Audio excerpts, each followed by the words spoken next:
Hi, my name is Dawn Copeland, and I'm here to talk to you about motivation in the classroom. We know that motivation matters when it comes to our students learning, but what does motivate our students to learn? How can we keep them engaged? How can we help them find their motivation? These are the questions that I'm hoping to answer today. As teachers, we have lots of competition for our students' attention.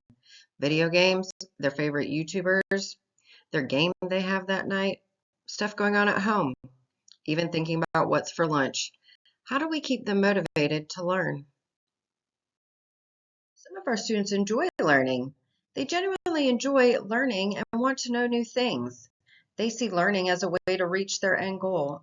Others enjoy the competition of other students and are motivated by their desire to be the best. Students like this make our job fun. What about the rest of our students? What can we do to help our students who lack motivation or are discouraged? Most of these ideas are probably not new to you, and you may have already implemented them in your classroom. My hope is that you will be encouraged by what you are already doing well and find a few new ideas to incorporate into your work with your students. Our classroom environment is such an important part of motivation. We should never underestimate the effect a positive classroom environment can have on our students. When you think back on your favorite teacher's classroom, what did it feel like? Was it warm? Was it bright? Did you always feel welcome and just excited to be there? And then on the opposite end, think about your least favorite teacher's classroom. What did it feel like? I almost felt like it was cold all year round. It just wasn't as fun and exciting to be there. Each group of students has its own challenges when it comes to classroom environment. Some may be more challenging or easier to deal with. But there are some things we can do to promote a positive environment. The physical classroom should be fun and organized. It's going to look different for every teacher. Some are going to be more whimsical, some are going to be more serious, but it should be organized and the students should feel welcome when they're there. There should be a clear and consistent expectations. Maybe the expectations are on the wall and we review them regularly. But this is important for the climate in the classroom, for the students to know what's expected of them, and for you to encourage them to follow those rules.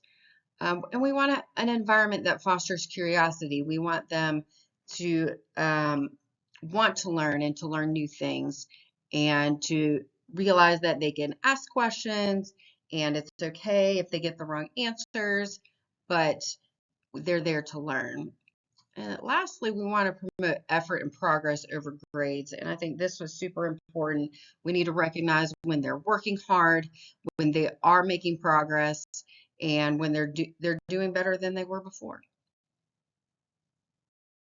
We all know that having engaging lesson plans keeps our students motivated.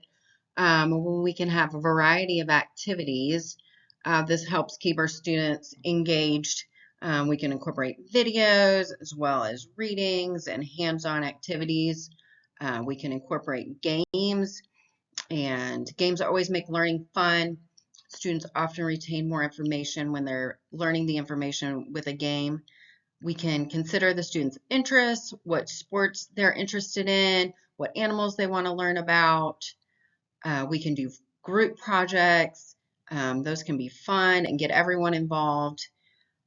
We can give them opportunities to choose topics. They're probably going to put in more effort when they can choose the topic that they get to research.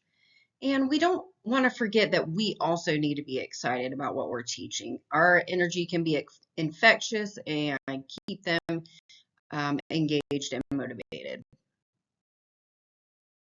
For students who need a little extra motivation, we can remind them that they are capable. Our students need to be reminded that they have what it takes. We can also connect how the information pertains to them. We can show them how it relates to their life. We can help them determine if there's a logical reason that something didn't go well. Maybe they were out sick for a few days and they missed the information. They're back now and will do better the next time. We can also utilize scaffolding in our lesson plans to ensure that they are grasping the information. By scaffolding, we can ensure that they have the foundation they need to learn. We can incorporate graphic organizers and checklists to help keep them engaged. Graphic organizers can be a fun way to take notes. We also need to provide feedback that acknowledges their effort and their progress. Lastly, we can help them set goals. Goals are a great way to increase motivation. Goals bring the emotions we need to keep going when we want to quit. Goals need to be specific. If a goal is too general, it can be hard to get started. The goal needs to be challenging yet attainable. The goal needs to be hard enough, but not too hard that the student gets discouraged. We have to set smaller goals to help them reach the larger goal. A larger goal can be too overwhelming, but if we break it into smaller steps, they will be more likely to complete it. We have to set measurable goals so that the student will know when they have completed their goal. As we conclude, I have some things I hope you will consider. Remember your motivation. Why did you get into teaching? Your enthusiasm can motivate your students to learn. Be encouraged by the things you are already doing well. I know there are some of these strategies that you're already doing. Lastly, pick 2 to 3 things that you can perfect or implement. Maybe there is something that you're already doing, but you thought of some ways to do it better. Hopefully, you learned a couple of new things that you can implement as well.